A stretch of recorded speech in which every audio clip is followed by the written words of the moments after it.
오늘 하나님 말씀은 고린도전서 4장 18절에서 21절까지 말씀이 되겠습니다. 신약성경 267페이지 정도 있습니다.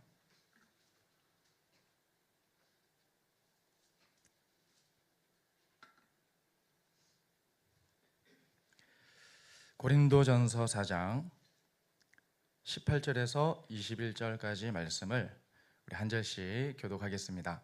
네, 그러면 18절을 제가 먼저 읽겠습니다. 어떤 이들은 내가 너희에게 나아가지 아니할 것 같이 스스로 교만하여졌으나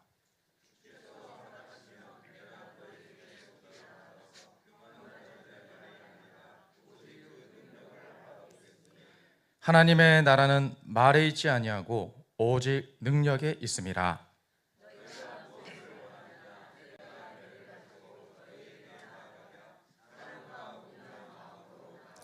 할렐루야, 아멘. 오늘 하나님께서 여러분에게 크신 축복과 은혜를 아낌없이 내려주실 줄 믿습니다. 우리 사랑하는 성도 여러분, 오늘은 조금 솔직한 질문으로 시작을 해볼까 합니다. 여러분, 요즘 세상에는 참 많은 말들이 있습니다. 유튜브를 열어도 말이 넘쳐나고, 뉴스를 봐도 말이 넘쳐나고, SNS를 켜도 말이 넘쳐납니다. 어떤 사람은 경제에 대해서 이야기하고, 어떤 사람은 정치에 대해서 이야기하고, 어떤 사람은 또 건강에 대해서 이야기하고, 어떤 사람은 성공하는 법에 대해서 막 이야기를 합니다. 정말 하루 종일 귀가 아플 정도로 말을 많이 합니다.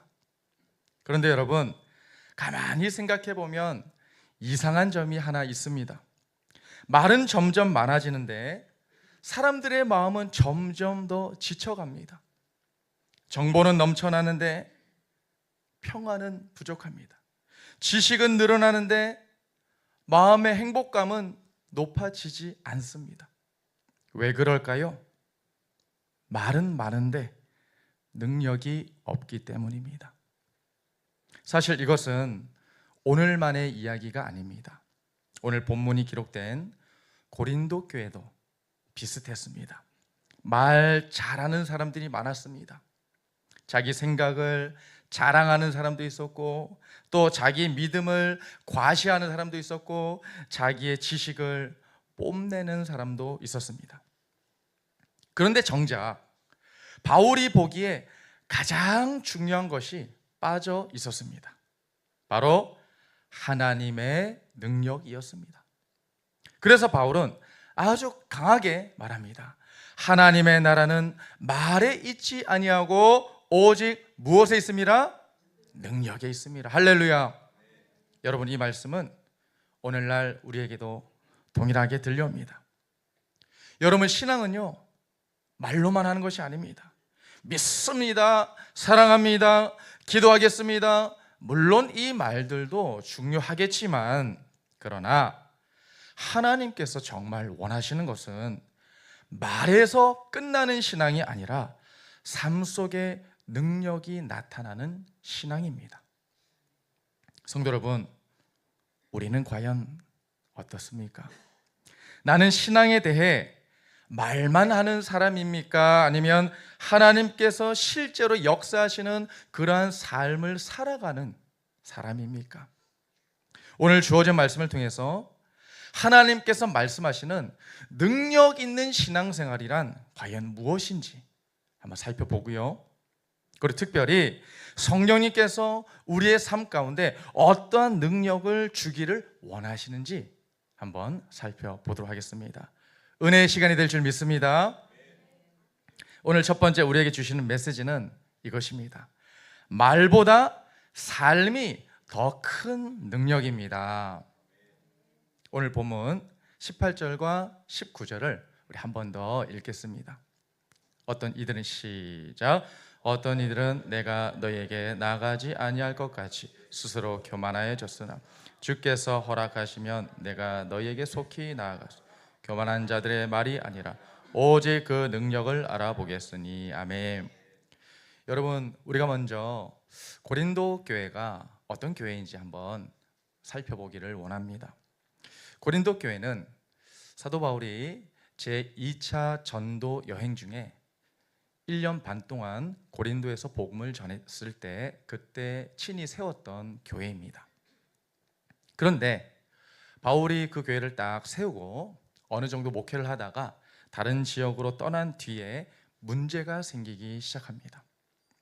교회 안에 하나가 되어야 되는데 파벌이 생기기 시작했고 서로 자기를 높이는 사람들이 나타나기 시작했고 심지어 하나님께서 사도로 권위를 부여하신 이 바울의 권위를 무시하는 사람들도 생겨나기 시작합니다. 특히 어떤 사람들은 오늘 본문에 나와 있는 것처럼 바울이 여기 다시 못 올 거야, 안 올 거야 라고 생각하며 점점 교만해졌습니다. 그래서 바울은 오늘 본문에서 이렇게 말을 하는 것이죠. 내가 너희에게 속히 가서 교만한 자들의 말을 알아볼 것이 아니요 오직 무엇을 알아보겠다고요? 네, 능력을 내가 알아볼 것이다. 여러분, 사도 바울이 무엇을 보겠다는 것입니까? 말을 듣겠다는 것이 아닙니다. 능력을 보겠다는 것입니다. 그 사람이 얼마나 말을 잘하는지, 얼마나 많은 것을 알고 있는지, 얼마나 그럴듯하게 이야기하는지 그것을 보겠다는 것이 아닙니다. 정말 하나님께서 그 사람 안에서 역사를 하고 계신지, 정말 그 사람 삶이 변화되고 있는지, 정말 믿음이 말로만 끝나는 것이 아니라 삶으로 나타나고 있는지 내가 가서 보겠다, 이렇게 말을 하는 것입니다. 성도 여러분, 신앙은 결국 하나님에 의해서 평가가 되는데 말로 평가가 되지 않습니다. 삶으로 드러납니다. 할렐루야. 기도해야 됩니다. 전도해야 됩니다. 우리가 사랑해야 됩니다. 이 말은 누구나 할 수 있습니다. 그러나 실제로 기도하는 사람, 실제로 전도하는 사람, 실제로 사랑하는 사람이 되는 것은 전혀 다른 문제이죠. 어떤 사람이 건강에 관심이 매우 많았습니다. 그래서 유튜브에서 건강 관련한 영상을 보고 또 운동 방법을 공부하고 좋은 음식에 대한 정보도 많이 취했습니다. 그런데 1년이 지나고 2년이 지나도 몸에 변화가 전혀 없습니다. 왜 그렇겠습니까? 아는 것은 많은데 전혀 실천하지 않았던 것이죠. 운동에 대해서 이야기하는 것과 실제로 운동을 하는 것은 다른 문제다라는 것입니다. 성도 여러분, 신앙도 마찬가지입니다. 말씀을 아는 것과 말씀대로 사는 것은 다릅니다. 기도의 중요성을 아는 것과 실제로 기도하는 것은 다릅니다. 전도의 필요성을 아는 것과 실제 전도를 하는 것은 다릅니다. 하나님께서 원하시는 신앙은 말의 신앙이 아니라 삶의 신앙인 줄 믿으시기 바랍니다. 예수님 당시 바리새인들이 있었습니다. 종교 지도자들이었죠. 누구보다 성경을 많이 연구하고 알았습니다. 기도도 비록 형식적이지만 딱 제 시간에 맞춰서 했습니다. 종교적인 활동 열심히 했습니다. 그런데 예수님께서 여러분 복음서를 보시면 그들 칭찬하셨습니까? 오히려 책망하셨습니다. 왜냐? 그들은 입술의 신앙은 있었지만 삶의 열매는 부족했기 때문입니다. 반면 여러분, 예수님의 제자 중에서 베드로를 한번 보십시오. 베드로 실수도 했고 예수님을 무려 3번이나 모른다고 부인했던 인물입니다. 그러나 성령님을 받은 후, 할렐루야, 성령을 받은 후 그의 삶은 완전히 달라졌습니다. 말만 하는 사람이 아니라 삶으로 복음을 증거하는 사람이 되었다라는 것이죠. 하나님은 그런 베드로를 통해서 수많은 영혼들을 구원해 내셨습니다. 우리 화면을 통해서 마태복음 5장 16절 읽겠습니다. 이같이 시작. 이같이 너희 빛이 사람 앞에 비치게 하여 그들로 너희 착한 행실을 보고 하늘에 계신 너희 아버지께 영광을 돌리게 하라. 아멘. 여기서 착한 행실이란 보통 세상 사람들이 말하는 그런 착한 행동들만 말하는 것이 아닙니다. 하나님의 뜻대로 행하는 것을 말씀하고 있습니다. 예수님은 우리를 통해서 사람들로 하여금 하나님께 영광 돌리게 하신다고 하셨는데, 바로 우리의 말을 통해서 그렇게 할 것이다 라고 안 하셨죠. 우리의 무엇을 보고요? 사람들이 우리의 행실, 삶을 보고 하나님께 영광 돌리게 할 것이다 라고 말씀을 하셨습니다. 성도 여러분, 여러분은 믿음에 대해서 말하는 사람입니까? 아니면 믿음을 살아내는 사람입니까? 가정에서, 직장에서, 또 교회에서 사람들이 내 삶을 통해서 하나님을 볼 수 있습니까? 하나님은 오늘날에도 화려한 어떤 말보다 순종을 찾고 계십니다. 할렐루야. 작은 말씀 하나라도 정말 순종하는 삶, 내가 작은 사랑 하나라도 실제로 행하는 그런 삶, 내가 작은 짧은 기도 하나라도 내가 기도해야 된다 말만 하는 것이 아니라 진짜로 기도의 자리에 앉는 삶, 바로 그러한 삶 속에서 하나님의 능력이 나타나는 줄 믿으시기 바랍니다. 그러므로 이번 한 주도 말보다 삶으로 하나님을 드러내는 그런 복된 성도님들 모두가 되시기를 주님의 이름으로 축복합니다. 자, 오늘 두 번째 우리에게 주신 메시지는 이것입니다. 하나님의 나라는 능력입니다. 여러분, 하나님의 나라는 능력이다. 뭔가 팍 와닿지가 않습니다. 하나님의 나라, 천국을 말하는 것인가? 하나님의, 여기서 말하는 하나님 나라는 쉽게 말해서 우리의 지금 신앙생활을 말합니다. 하나님의 나라는 하나님께서 통치하시는 나라죠. 하나님의 자녀는 하나님의 통치하심을 받는 삶을 살아가는 사람들이거든요. 그러니까 하나님의 나라는 능력입니다. 이 말은 성도들의 신앙생활은 능력 가운데 하는 것입니다 라는 뜻입니다. 오늘 본문 20절을 함께 읽겠습니다. 하나님의 나라, 시작. 하나님의 나라는 말에 있지 아니하고 오직 능력에 있습니다. 아멘. 이 말씀은 참 짧지만 강력한 말씀입니다. 바울은 지금 단순히 너희 말을 좀 줄여라 라고 말을 하는 것이 아닙니다. 하나님의 나라가 무엇으로 나타나는지 말씀을 해주고 있습니다. 그런데 우리는 능력이라는 단어를 딱 들으면 먼저 기적을 떠올립니다. 가령 병이 낫는 것, 귀신이 떠나가는 것, 놀라운 역사가 일어나는 것. 물론 이것도 하나님의 능력이죠. 하지만 바울이 여기서 말하는 능력은 그보다 훨씬 넓은 의미입니다. 예를 들어서 화를 참지 못하던 사람이 온유하고 남을 용서하게 되는 것, 기도하지 않던 사람이 기도의 자리로 나오게 되는 것, 걱정에 붙들려 살던 사람이 하나님을 믿고 의지하게 되는 것, 감사 표현에 인색했던 사람이 조그마한 일에도 하나님 감사합니다, 혹은 우리 성도들 간에도 누구누구 집사님 정말 고마워요, 감사합니다, 이렇게 표현하게 되는 것, 이런 것들도 다 하나님의 능력인 줄 믿으시기 바랍니다. 왜냐? 사람의 힘으로는 잘 바뀌지 않는 것들이기 때문입니다. 여러분, 교회는요, 말 잘하는 사람을 만드는 곳이 아닙니다. 하나님께서 사람을 변화시키는 곳입니다. 할렐루야. 교회는 하나님에 대한 이야기만 하는 곳이 아닙니다. 하나님이 실제로 사람을 하나님의 사람으로 변화시키는 곳입니다. 어떤 부부의 이야기입니다. 남편이 술을 좋아했습니다.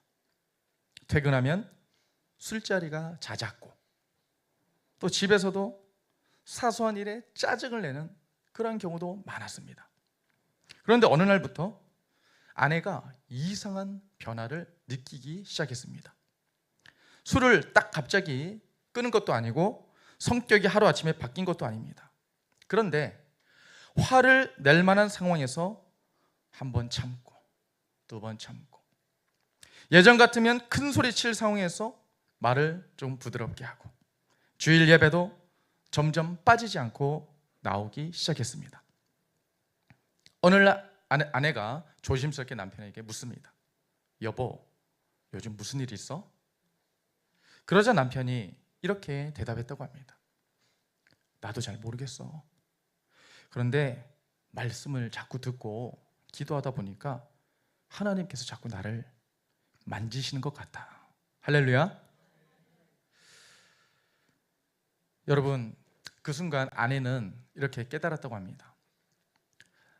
사람들이 말하길 사람은 잘 안 바뀌어, 그렇게 생각했는데, 그렇게 말하는 것처럼 생각했는데 하나님은 사람을 바꾸실 수 있다. 할렐루야. 여러분, 하나님에게 불가능이 있습니까?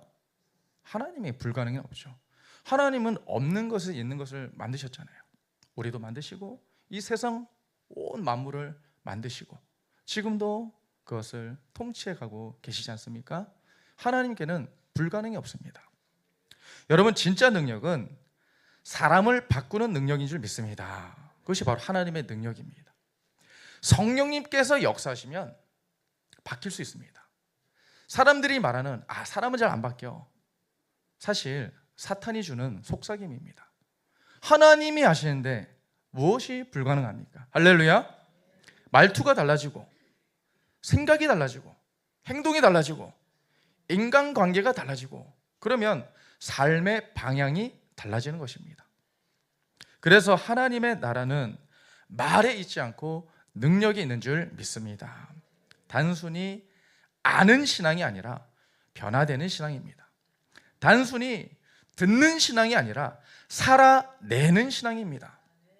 성도 여러분, 여러분은 신앙에 대해서 그저 많이 아는 그런 사람입니까? 아니면 하나님께서 실제로 여러분을 변화시키시고 계신 그런 사람입니까? 혹시 우리는 몇 년째, 수년째 같은 자리에서 같은 문제로 넘어지고 있지는 않습니까? 오늘 하나님께서는 우리에게 원하십니다. 무엇을요? 더 많은 지식을 가지는 것보다 변화와 성숙을 원하시는 줄 믿으시기 바랍니다. 그러므로 성령님께서 내 삶을 만져주시고 변화시켜 주시기를 구하시는 성도님 되시기를 주님의 이름으로 축복합니다. 하나님의 나라는 오늘도 말에 있지 않고 능력에 있음을 믿습니다. 자, 이제 오늘 마지막 세 번째로 넘어가겠습니다. 하나님께서 주시는 능력은 나뿐만 아니라 남을 살리는 능력입니다. 할렐루야.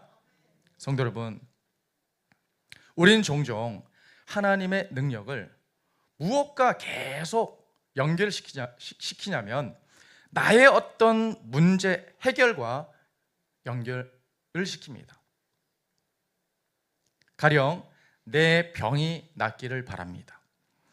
내 가정이 회복되기를 바랍니다. 내가 하고 있는 어떤 일, 내가 하고 있는 사업이 잘 되기를 바랍니다. 물론 하나님은 그런 부분에서도 역사를 하시죠. 그런데 성경을 보면 하나님께서 능력을 주시는데 더 큰 목적이 있습니다. 그것은 바로 다른 사람을 살리는 것인 줄 믿습니다. 우리 사도행전 1장 8절 읽겠습니다. 오직 시작. 오직 성령이 너희에게 임하시면 너희가 권능을 받고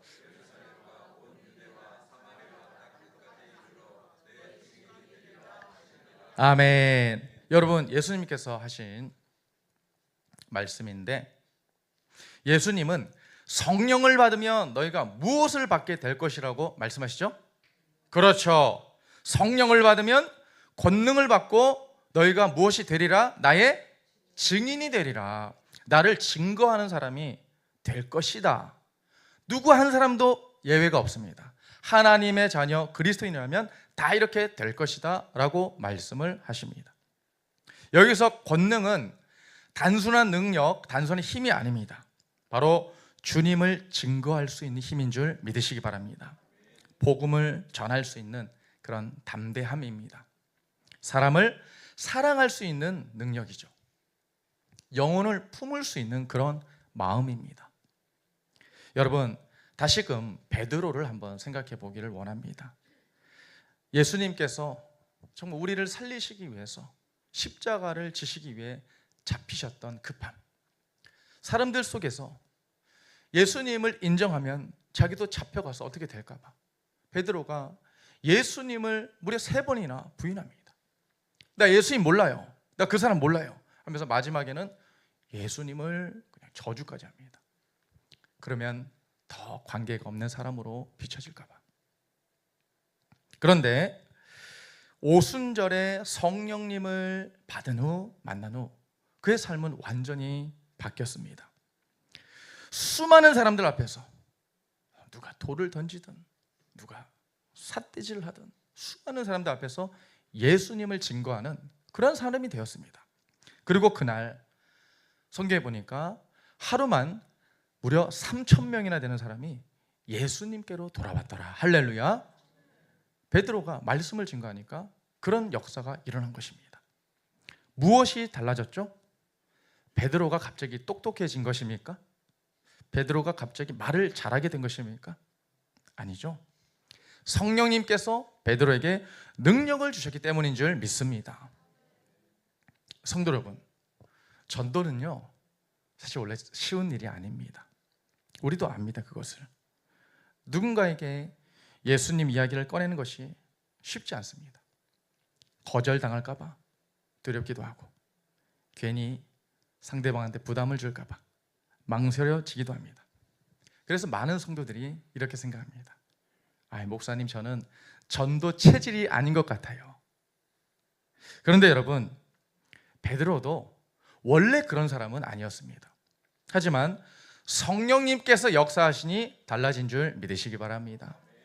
오늘 본문에서 사도 바울은 말이 아니라 능력이라고 말씀하고 있지 않습니까?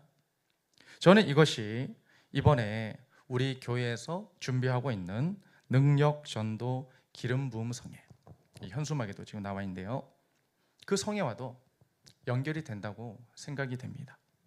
오는 6월 19일과 26일 금요일에 하나님께서 특별한 전도의 능력을 주셔서 많은 영혼들을 주님께 인도해 오신 강사님 한 분을 모시고 함께 은혜를 나누게 될 것입니다. 이 성회는 단순히 전도는 이렇게 하세요 라고 하는 방법만 이야기하는 성회가 아닙니다. 오히려 어떻게 평범한 성도가 성령의 능력을 의지하여 복음을 전할 수 있는가? 어떻게 영혼을 사랑하는 마음을 품게 되는 것인가? 어떻게 전도의 두려움을 이기고 한 영혼에게 다가갈 수 있는가를 자신의 어떤 삶의 경험을 통해서 나누어 줄 것입니다. 여러분, 저는 이번 성회가 단순히 전도 기술을 배우는 그런 시간이 아니라 우리 교회가 다시금 성령의 능력을 소망하는 시간이 되기를 주님의 이름으로 축복합니다. 왜냐하면 전도는 그저 우리 사람의 열심이 아니라 성령의 역사이기 때문입니다. 생각해 보면 저와 여러분도 누군가의 전도를 통해서 여기 앉아 계신 것 아니겠습니까? 어떤 분은 부모님의 기도를 통해서 예수님을 믿게 되었고, 어떤 분은 친구의 권유를 통해서 교회에 첫 발걸음을 하게 되었고, 어떤 분은 정말 이름도 기억이 안 나는 그 누군가의 전도로 복음을 듣게 되었습니다. 만약 그 사람이 우리 앞에서 침묵했다면, 만약 그 사람이 어떤 두려움 때문에 민망할까 봐 나에게 말하지 않았다면 어쩌면 우리는 오늘날 이 자리에 앉아 있을 수도 없을 것입니다. 그래서 전도는 단순히 교회를 성장시키는 그런 일이 아니라 한 영혼을 살리는 일인 줄 믿습니다. 성도 여러분, 우리는 하나님의 능력을요, 우리 자신만을 위해서 구하고 있습니까? 아니면 하나님께서 나를 통해 누군가를 살리시기를 기대하면서 하나님의 능력을 구하고 있습니까? 오늘 하나님께서는 우리에게 이렇게 말씀하십니다. 받은 은혜를 흘려보내라. 아멘. 받은 사랑을 나누어라. 아멘이십니까? 받은 능력으로 영혼을 품고 구하라. 성령님께서 주신 능력은 나만 살리는 데서 끝나지 않습니다. 그 능력은 반드시 다른 영혼을 살리는 곳까지 흘러가게 되는 줄 믿습니다. 그러므로 여러분, 성령님의 능력을 사모하면서 복음을 전하는 증인의 삶을 살아가게 되시기를 주님의 이름으로 축복합니다. 이제 오늘 말씀을 정리하겠습니다. 우리 사랑하는 성도 여러분, 오늘 바울은 우리에게 아주 분명한 말씀을 남겼습니다. 하나님의 나라는 말에 있지 않고 오직 능력에 있습니다. 아멘. 여러분, 세상에는 말이 참 많습니다. 신앙에도 말이 많습니다. 그런데 하나님께서 찾으시는 것은 말 잘하는 사람이 아닙니다. 하나님은 능력 있는 사람을 찾으십니다. 그 능력 또한 하나님께로부터 오는 것인 줄 믿습니다. 여기서 말하는 능력은 어떤 특별한 은사만을 말하는 것이 아닙니다. 아까도 말씀드렸지만 가령 화를 참지 못했던 사람이 용서하게 되는 능력, 걱정에 붙들려 살던 사람이 하나님을 붙잡고 의지하게 되는 능력, 기도하지 않던 사람이 무릎을 꿇게 되는 능력, 감사에 인색했던 사람이 풍성한 감사를 드리게 되는 능력, 그리고 영혼을 품고 복음을 전하는 능력인 줄 믿습니다. 이것이 바로 하나님께서 우리 안에서 행하시는 그 하나님의 능력인 것입니다. 성도 여러분, 누군가의 전도가 없었다면 오늘 우리는 이 자리에 없을 수도 있었다는 사실을 우리가 생각하면요, 우리의 가슴이 뭉클해져야 됩니다. 왜냐? 하나님께서 누군가를 통해서 나를 살리셨듯이 이제 또 다른 누군가를 살리기 위해서 우리를 사용하길 원하신다는 사실 때문에 우리가 마음이 뭉클해져야 하는 것입니다. 여러분, 우리는 개인적인 구원만을 위해서 부름받은 것이 아닙니다. 증인으로 살기 위해 부름받은 것인 줄 믿습니다. 성령의 능력을 받아 복음을 전하는 사람들입니다. 그래서 저는 다가오는 능력전도 기름부음성회를 기대하고 있습니다. 단순히 전도를 배우는 시간이 아니라 성령 하나님께서 우리 마음에 다시 영혼에 대한 그런 사랑을 부어주시고, 또 두려움보다 담대함을 부어주시고, 침묵보다 복음의 열정을 부어주시는 시간이 될 줄 믿습니다. 어쩌면 하나님께서 지금도 누군가의 이름을 여러분의 마음 위에 올려놓고 계실지도 모르겠습니다. 가족일 수도 있고, 친구일 수도 있고, 어떤 지인일 수도 있고, 이웃일 수도 있습니다. 그 영혼을 위해 다시 기도를 시작하시기 바랍니다. 그리고 성령님의 능력을 구하십시오. 우리가 능력이 있어서 하는 것이 아닙니다. 바로 성령님께서 능력을 주시기 때문에 하는 것인 줄 믿습니다. 그러므로 이번 한 주도 말로만 믿는 그런 신앙이 아니라 삶으로 살아내는 신앙, 아멘. 성령의 능력을 경험하는 신앙, 복음을 전하는 증인의 삶을 살아가는 저와 여러분 모두가 되시기를 예수님의 이름으로 축원합니다. 아멘. 기도하시겠습니다. 하나님 아버지, 감사합니다.